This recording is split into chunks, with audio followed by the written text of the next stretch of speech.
अस्सलाम वालेकुम everyone and welcome to Cricketing Mind. और मोनेटाइजेशन के बाद आज मेरी फर्स्ट वीडियो जिसमें मेरे दो बहुत क्लोज बडीज मौजूद हैं, Ammar Syed along with Faris Kazmi. I welcome both of you, Ammar and Faris. Welcome Qasim. तो बात आज हम करेंगे स्टार्ट में अपने व्यूअर्स को बताना चलूंगा। मैं छोटी छोटी 2-3 वीडियोस आज करूंगा कीपिंग इन माइंड के मेरा वीक जो डेज होते हैं उसमें थोड़ा ऑक्यूपाइड होता हूँ। सिर्फ फारिस के शो में मैंने भी बात की थी कि being a job oriented person इतना टाइम नहीं मिलता कि वीकेंड को आप स्पेंड करो, और वीकेंड पे भी 1000 काम होते हैं। तो छोटे छोटे सेशन करेंगे, इंडिया वर्सेस इंग्लैंड डिस्कस करेंगे, फिर पाकिस्तान वर्सेस न्यूजीलैंड इस वाली वीडियो में डिस्कस करेंगे, और रमीज राजा वगैरह का थोड़ा अपडेट लेंगे जो हमारे नए चेयरमैन मोस्ट लाइकली 99% बन जाएंगे। और इसी तरह थोड़ा सा बांग्लादेश और न्यूजीलैंड की सीरीज चल रही है उस पे। तो with the passage of time viewers के लिए स्टे ट्यून्ड रहें। Amar Faris, Pakistan versus New Zealand about to start like in next 10 to 12 days. 17th of September is the first ODI date जो कि रावलपिंडी में खेले जा रहे हैं। 3 ODI है, तो उसके बाद हम जाएंगे लाहौर जिसमें T20s हैं। एंड जिस तरह फारिस को मैं बता रहा था कि इंशाल्लाह एक ODI में पूरी कोशिश करूंगा कि मैं भी पिंडी के स्टेडियम में मौजूद हूँ। तो सीरीज पे बात करते हैं कि न्यूजीलैंड काफी टाइम बाद पाकिस्तान आ रहा है, अराउंड 18 ईयर्स बाद, और न्यूजीलैंड की वो टीम तो नहीं आ रही जो हम एक्सपेक्ट कर रहे थे in lights of Williamson, Southee, Boult वगैरह। बी टीम कहना सही होगा क्योंकि अब ये BC टीम की काफी आदत बन गई है। तो अमर आपसे पहले व्यू लूंगा, कितनी important series from Pakistan perspective, क्योंकि पाकिस्तान में सीरीज हो रही है और पाकिस्तान के लिए मैचेस होना बहुत जरूरी है और बड़ी टीमों का आना बहुत जरूरी है। हमने बांग्लादेश देखा आया, जिम्बाब्वे आया, अब इस तरह ऑस्ट्रेलिया, न्यूजीलैंड, इंग्लैंड आते हैं, तो definitely Pakistan will be considered as the safest place to play cricket again. कितनी इंपॉर्टेंट है apart from the cricket result, Pakistan में क्रिकेट होना कितना इंपॉर्टेंट है? नहीं, ये तो पाकिस्तान के जो अभी पाकिस्तान को बहुत ज्यादा कॉस्ट पड़ती है दुबई वगैरह में मैचेस करवाने की। तो पाकिस्तान की कॉस्ट, बहुत सारी कॉस्ट सेव होगी, और इवन और वर्ल्ड वाइड जो है इमेज इससे काफी बेहतर जाएगा पाकिस्तान का अगर न्यूजीलैंड आता है, क्योंकि न्यूजीलैंड तो वैसे ही इसी टाइम पीसफुल कंट्रीज में से है। तो न्यूजीलैंड बेहतर होगा, तो इसी तरह ऑस्ट्रेलिया का भी माइंड बनेगा आने का। तो आई थिंक पाकिस्तान के लिए ओवरऑल बहुत अच्छा इन्वेस्टमेंट आएगी, काफी सेविंग होगी एक तरह से। बिल्कुल, काफी कॉस्ट बड़ी। वाला एलिमेंट काफी वैलिड पॉइंट अमार ने हमेशा की तरह रेस किया कि थोड़ी टेक्निकल डिटेल्स पे कि पाकिस्तान को definitely in terms of cost काफी सेविंग होती है अगर हम अपने मुल्क में खेलते हैं, और बड़ा अच्छा भी फील होता है जब आप अपने सॉइल पे खेलते हो। फारिस आपकी तरफ आऊंगा, न्यूजीलैंड का ना आना और आईपीएल के जो प्रेडिक्शन है, ज्यादा बात आईपीएल भी नहीं करना चाहूंगा, लेकिन आप क्या समझते हैं फ्यूचर में क्या ऐसा होना चाहिए कि लोग इंटरनेशनल क्रिकेट को एक फ्रेंचाइज क्रिकेट पे ज्यादा प्रमोट करें रादर देन कि आप लाइक मेजर जो एलिमेंट नजर आता है वो पैसा ही है, वरना डेफिनेटली हर कोई बंदा चाहता है कि इंटरनेशनल अपने मुल्क को सर्व करे। इस एलिमेंट पे क्या करना चाहिए स्पेशली आईसीसी को कि थोड़ा सा इंटरनेशनल को एज हो फ्रेंचाइज क्रिकेट पे, लीग क्रिकेट पे? बेसिकली ये है कासिम के देखें, हम किसी के खिलाफ तो नहीं है। बीइंग पाक इंडो शो मैं होस्ट करता हूँ, तो मैं भी डेफिनेटली ये मैं नहीं चाहूंगा कि मेरे व्यूवर्स थोड़े हर्ट हो। लेकिन ये देखें, जो बात कड़वी होती है ना, वो कड़वी गोली समझ के आपको डाइजेस्ट करनी पड़ेगी कि जो ये जो सारी चीजें हैं ना, इससे इंटरनेशनल क्रिकेट को काफी ज्यादा सेटबैक हो रहा है। खासतौर से हमने ये चीज देखी पाकिस्तान अफ्रीका के सीरीज में, ये चीज हमने देखी पाकिस्तान, और दूसरी जो सीरीज पाकिस्तान खेल रहा था पाकिस्तान, उसमें काफी सेटबैक्स आ रहे थे। अब ये दूसरी सीरीज ऐसी होगी जिसके अंदर हम बी टीम का साथ जो है हमें खेलना पड़ रहा है। इंग्लैंड की सीरीज भी अगर आपको याद हो, उसमें भी यही सीन हुआ था बीच में कि कुछ प्लेयर उनके मिसिंग थे। खैर वो आईपीएल से रिलेटेड नहीं था, लेकिन ये है कि because of corona and all of that. लेकिन कुछ ये भी कुछ सर्कुलेशन थी कि कोरोना सही हो गया था कुछ प्लेयर्स का, लेकिन they weren't interested in participating in international cricket.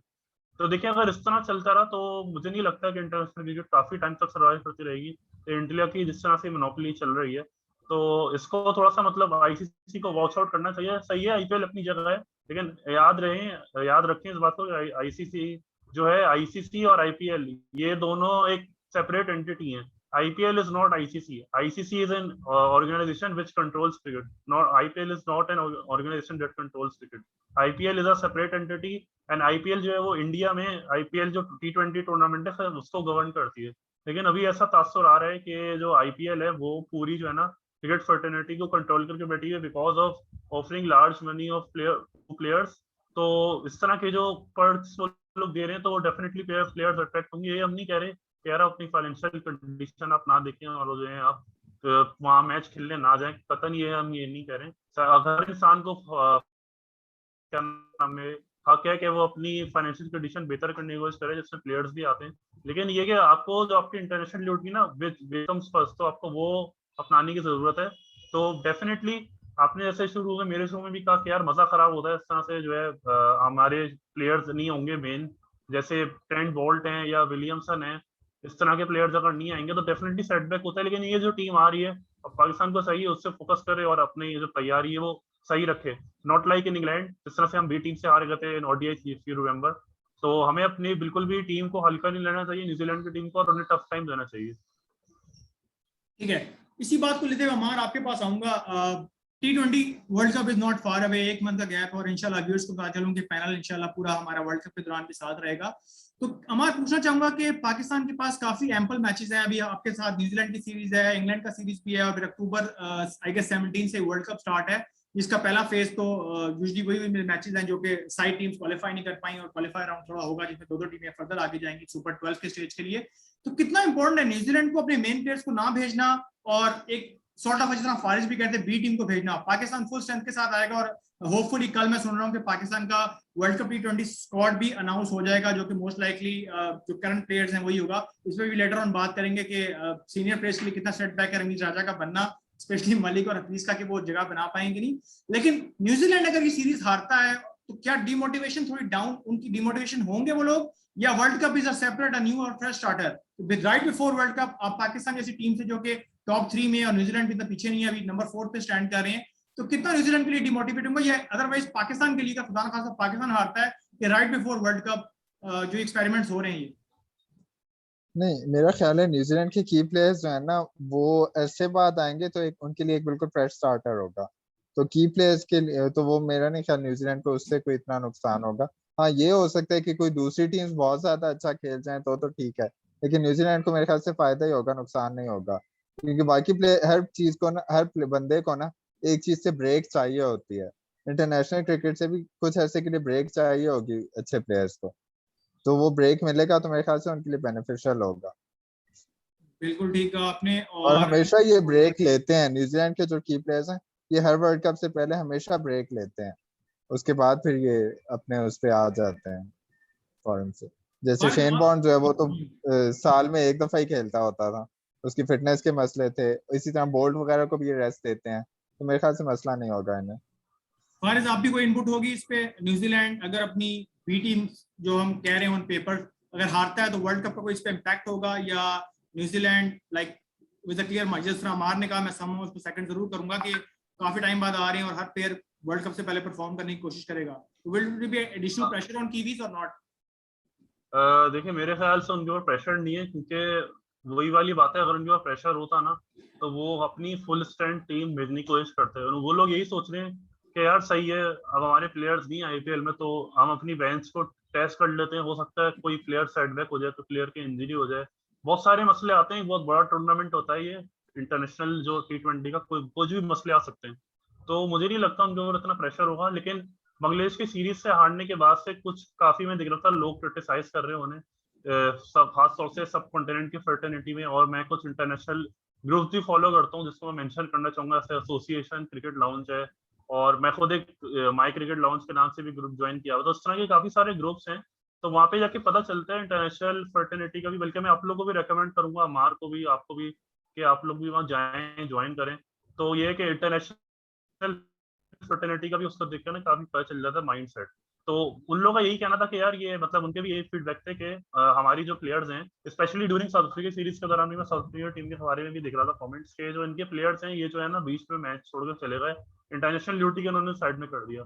तो उन्हें तो खुद इससे कोई फर्क नहीं पड़ रहा था, जो उनके अपने प्लेयर्स वगैरह है या बोर्ड वगैरह है, लेकिन जो रिएक्शन था ना आवाम की तरफ से जर्नली, वो काफी हार्श था। और उन्होंने यही लिखा था कि यार मतलब ये सातवें कैप्टन अभी जो थे टेंडन डी बबूमा के नाम, जो नाम है उनका, तो वो उनके खिलाफ भी काफी सारे लोग मैंने देखा था कि यार मतलब बोल रहे थे कि इनने जो है मतलब he is not a suitable man to captain South Africa, इस तरह के कमेंट्स में देख रहा था। और अभी जो आई एम नॉट श्योर कि न्यूजीलैंड का अभी कौन कैप्टन है, अगर आपको इसके बारे में नॉलेज हो तो आप बताइएगा मुझे। तो आई थिंक टॉम लैंथम जो उनके विकेट कीपर है, टॉम लैंथम, वो शायद कैप्टनसी कर रही हैं टॉम बांग्लादेश के लैथम, साथ। I think okay, I think उन्हें पहले एक्सपीरियंस है मेरे ख्याल से कैप्टनसी करने का, नॉट बिकॉज ऑफ आईपीएल, मतलब वैसे ही उन्हें एक्सपीरियंस है। तो खैर वो कैप्टनसी बउमा के उसमें मुकाबले में थोड़ा अच्छी कर लेंगे। लेकिन यही सीन है कि मैं जैसे आप बोल रहे थे यार उनके ऊपर प्रेशर नहीं होगा, प्रेशर मुझे नहीं लगता उनके ऊपर होगा। प्रेशर ज्यादा मुझे लग रहा है शायद पाकिस्तान के ऊपर होगा। वो पाकिस्तान रिसेंटली बी टीम से हारता हुआ है, अब ये इस बात को ना भूलें, क्योंकि इंग्लैंड से भी हम हारे, इसके अलावा हम साउथ अफ्रीका से भी एक आध मैच हारे थे, ज्यादा नहीं। Otherwise we did a very fantastic job in the tour of South Africa. लेकिन ये है कि जिस तरह से हम मैचेस हारे हैं इंग्लैंड में बी टीम के खिलाफ, तो उससे थोड़ा सा वरी साइन होता है। लेकिन अभी रिसेंटली पाकिस्तान की परफॉर्मेंस अच्छी रही वेस्ट इंडीज के अंदर टेस्ट मैचेस के दौरान। तो खैर उसमें तो एक सेपरेट टीम है, एक्सपीरियंस टीम है। लेकिन ये कि वनडे और T20 में काफी हमें जो है ना मतलब लैग करते हैं हम। वनडे में स्पेशली, T20 में इतना मैं नहीं कहूंगा, लेकिन वनडे में, जो कि वनडे की सीरीज है यहाँ पे, तो मैं वनडे की बात करना चाहूंगा। तो देखते हैं कैसा रहता है। लेकिन मेरा यही है कि मुझे पाकिस्तान से ज्यादा बाबर आजम का मिलकर मैं स्टेटमेंट सुन रहा था, आप लोगों ने भी सुना होगा, वो कह रहे थे कि यार हम पे इतना प्रेशर नहीं, न्यूजीलैंड पे ज्यादा है। मैं उसका वाइस वर्सा बोलूंगा, मैं कहूंगा न्यूजीलैंड पे ज्यादा प्रेशर नहीं, पाकिस्तान पे ज्यादा है। क्योंकि पाकिस्तान की होम कंडीशन है, और पाकिस्तान खुदा ना खास्ता यहाँ पे कुछ ऊपर नीचे बात हो जाती है तो पाकिस्तान के लिए बहुत बड़ा सेटबैक होगा ये। क्योंकि हम ये भी सुनने में आ रही है हमारी बात कि यार ये सीरीज या ये टूर्नामेंट मिसबा के लिए आखिरी हो सकता है एज अ हेड कोच। क्योंकि रमीज रजा जैसे आ गए हैं अपने चेयरमैनशिप पे, जैसे मैंने अपनी चैनल में भी बताया इस बारे में, तो काफी सारे बोल्ड डिसीजन आने वाले सामने। तो देखते हैं कैसा रहता है। हमारे इसी प्रेशर वाली चीज को लेके आपसे दो चीजों में इनपुट देना चाहूंगा। एक तो फारिज ने बात की कि पाकिस्तान में एडिशनल प्रेशर होगा, जो कि डेफिनेटली समहाउ डिपेंडिंग करता है कि पाकिस्तान कितना लाइक मेंटली स्ट्रांग है, प्लेयर्स वाइज के कोप अप करते हैं, कितना होम एडवांटेज पाकिस्तान को जाएगा, या वाइस वर्सा अगर बात करूं कि होम एडवांटेज का पाकिस्तान प्रेशर भी हो सकता है कि क्लाउड एक्सपेक्टेशंस, इतने साल बाद क्रिकेट हो रही है, बड़ी टीम न्यूजीलैंड आ रही है, एक वो एलिमेंट। सेकेंडली रिसेंटली बाबर का बयान ये भी आया कि वर्ल्ड कप में जो पाकिस्तान इंडिया का मैच 24 अक्टूबर को है, इंशाल्लाह उस पर भी बातें करेंगे, सेपरेट डिस्कशन। उस पर बाबर का कहना है कि इंडिया पे प्रेशर ज्यादा हुआ है, रीजन पाकिस्तान T20 कंसिस्टेंटली खेलता चला आ रहा है और इंडिया ज्यादा फोकस अभी कर रहा है टेस्ट क्रिकेट पे, और उनकी कोई ओडीआई सीरीज ज्यादा है। पाकिस्तान के पास अभी भी काफी रूम है, T20 मैचेस हैं, अपनी टीम को शेप अप देने का, कॉम्बिनेशन राइट करने का। तो दोनों चीजों पे आपके इनपुट लूंगा। एक तो home ground, home advantage Pakistan को फायदा देगा या पाकिस्तान को उल्टा नुकसान हो सकता है, इस तरह फारिस कह रहे हैं।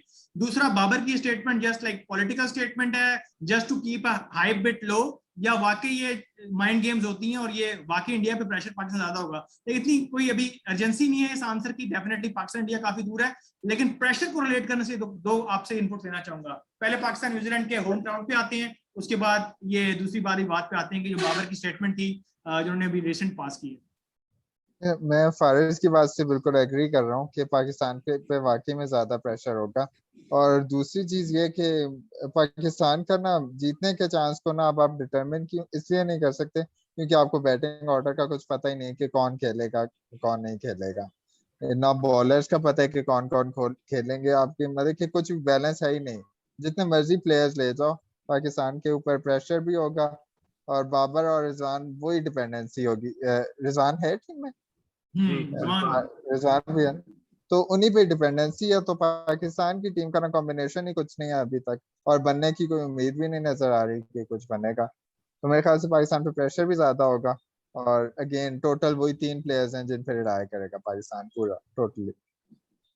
और दूसरी चीज ये कि उनके पास मैट हेनरी है और वो एक्सपीरियंस बॉलर है, और उसके पास स्विंग स्पिन पाकिस्तान की पिचेस पे वो करेगा, आउटस्टैंडिंग परफॉर्म कर सकता है मैट हेनरी। तो मेरे ख्याल से प्रेशर होगा पाकिस्तान पे। फर्ज आपकी तरफ आऊंगा, कितना टाइम, ये मार की बात 110% करेक्ट है कि रिजवान बाबर या बॉलिंग वगैरह आप आते तो शाहीन पे रिलाई करके, वही 2-3 पुराने नाम है जिन पे as a playing unit, as a playing 11 हम कब स्टैब्लिश होंगे कि हर प्लेयर इतना अकाउंटेबल, इतनी ओनरशिप लेके यार कि एक नहीं चलता। हम देखते रहे पास में बड़ी टीमों में कि पूरी टीम परफॉर्म करती है नंबर 11 तक। लाइक अभी इंडिया का भी रिसेंट मैच चल रहा है, ठाकुर ने आके नंबर 10 पे आके 50 मार दिए 36 बॉलों पे। हमारे पास कैसे प्लेयर हैं, हसन अली की लाइट्स में ऐसे प्लेयर जरूर मौजूद हैं, थोड़ा ब्रेव है, लाइक जिगरा रखते हैं, जिसको अदर वर्ड्स में कहना, कि आके हिट करते हैं अपनी नॉर्मल गेम, आउट हुए तो खैर है, Hasan Ali is one of the exception. But point is that कि जो अमार ने बात की, मैं बिल्कुल उस पर सेकंड कर रहा हूं। कब तक पाकिस्तान रिलाई करता रहेगा? वर्ल्ड कप 1 महीना दूरी है, मिसबा कब से हेड कोच के फराजन नाम दे रहे हैं, वकार बॉलिंग कोच हैं। We are unable to create a right combo till like one before world Cup, और हमें नहीं पता कि हमारा प्लेइंग 11 क्या उतरेगा, क्या टीम हो रही कल अनाउंस होगी।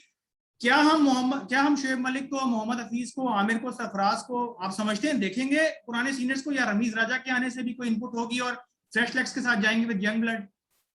अच्छा, मुझे ये लगता है कि रमीज राजा जो है, कुछ कुछ प्लेयर्स, एक दो प्लेयर्स शायद आ जाए वापस, लेकिन मुझे नहीं लगता वो ज्यादा पुराने प्लेयर्स आ सकेंगे, लाएंगे वो, क्योंकि उनकी, आप अगर उनके चैनल को फॉलो करें, जो रमीज स्पीक्स उनका चैनल है, तो उसमें वो ज्यादातर मुझे वो मोहम्मद हफीज के खिलाफ नजर आए, शोएब मलिक के सपोर्ट में नजर आए, मोहम्मद आमिर के सपोर्ट उनका 50-50 कुछ था, क्योंकि जो कमबैक से पहले उनकी वीडियो थी वो अलग थी। अब जाहिर है अभी जो रीसेंट परफॉर्मेंस रही है वो अभी रिसेंटली उन्होंने खैर ज्यादा बनाई नहीं है, लेकिन सर्कुलेशन कुछ हो रही थी वीडियो उनकी, तो उसमें वो यही बोलते हुए नजर आया मुझे बार बार कि जो है हमें जो है ना थोड़े यंग ब्लड के साथ जाना चाहिए, लेकिन यंग ब्लड और ओल्ड ब्लड का थोड़ा बहुत कॉम्बिनेशन उन्होंने ये भी बोला था एक लास्ट वीडियो में कि थोड़ा होना चाहिए, लेकिन ऐसा नहीं हो सकता कि आप डायरेक्ट जो उठा के पूरी नई टीम ले जाओ, ऐसा भी नहीं कर सकते आप।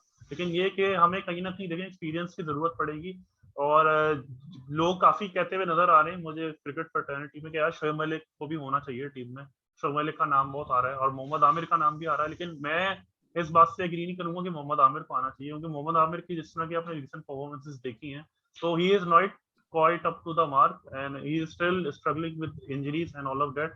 अगर तो वो देखें प्रूव कर लेते हैं कुछ अभी इस बचे हुए मैचेस में सीपीएल के या कोई और टूर्नामेंट अगर होता है उसमें, अगर वो प्रूव कर लेते हैं अपने आप को, तो ये might be inducted into the side. जैसे लास्ट टाइम आपको याद होगा जब उनका कमबैक हुआ था after the spot fixing allegations, he performed in BPL, am I right?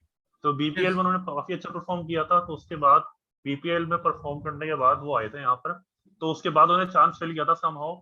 लेकिन ये है कि परफॉर्मेंस उनको देनी पड़ेगी, परफॉर्मेंस इज द की, ये साफ बात जो है वो रमीज राजा भी कर चुके हैं बार बार अपनी वीडियोस में, परफॉर्मेंस देगा कोई तो टीम में होगा, परफॉर्मेंस नहीं देगा तो ऑब्वियसली वो टीम में नहीं होगा, उनका क्राइटेरिया यही है, तो देखते हैं। लेकिन मुझे ये लगता है कि थोड़ा सा कॉम्बिनेशन शायद हो ओल्ड ब्लड और यंग ब्लड का, क्योंकि उन्होंने फुल हैंड दिया था बाबर आजम को, और अभी आज रिसेंटली एक पे थोड़ा सा स्टेटमेंट उनका ये भी पढ़ रहा था कि उनकी बात हुई है शोएब मकसूद से, तो शोएब मकसूद को उन्होंने काफी बुकअप किया और शोएब मकसूद कहा है कि भाई आपको टीम में होना है और आपको अपनी परफॉर्मेंसेस पे थोड़ा सा पाकिस्तान को जिताना है, आपको उठाना है अपनी परफॉर्मेंसेस से, तो आप हमारे मेन प्लेयर होंगे मिडल ऑर्डर में।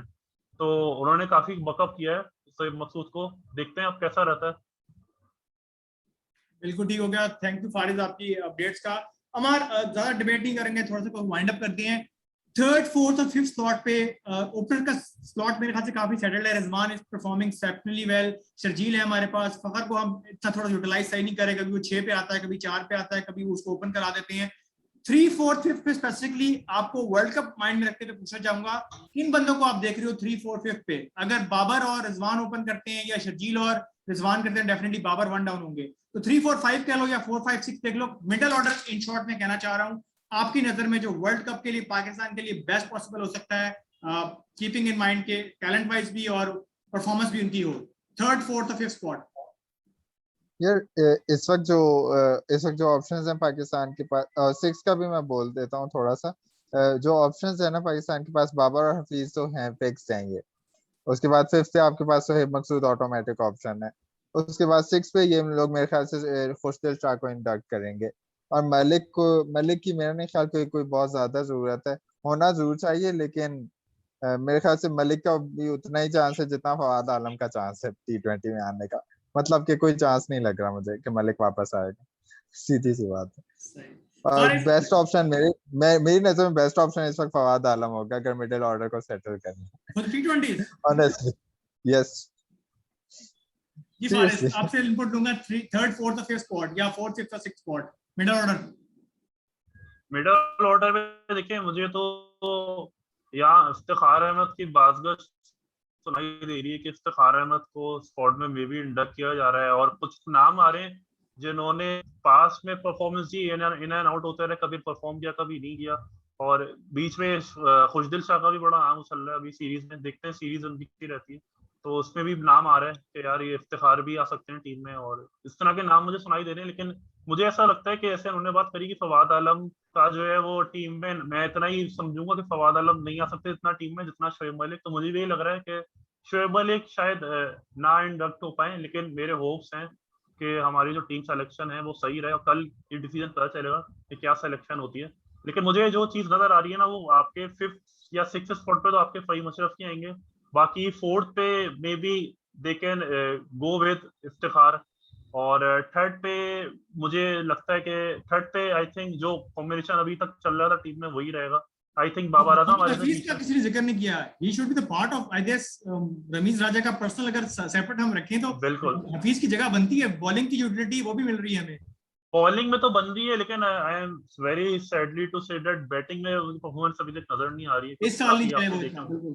हाँ अगर आप पाकिस्तान के अंदर हफीज एक बहुत यूटिलिटी प्लेयर है। हाँ, पाकिस्तान अगर हम उनकी परफॉर्मेंस आप देखें शुरू में न्यूजीलैंड में जो परफॉर्मेंस हुई थी उनकी, उसके बाद से उन्होंने रन कुछ किए नहीं ज्यादा। मुझे याद है वो 99 उन्होंने नॉट आउट किया था, पाकिस्तान वो सीरीज ऑल दो हार गया था, लेकिन उसके बाद से अगर आप देखें ना कंटिन्यूअसली, तो उनके परफॉर्मेंसेस को बड़ा स्कोर नजर नहीं आया मुझे। We have to wind up meeting. It has been quite prolonged now. Final thoughts: Pakistan versus New Zealand T20 और ODIs में.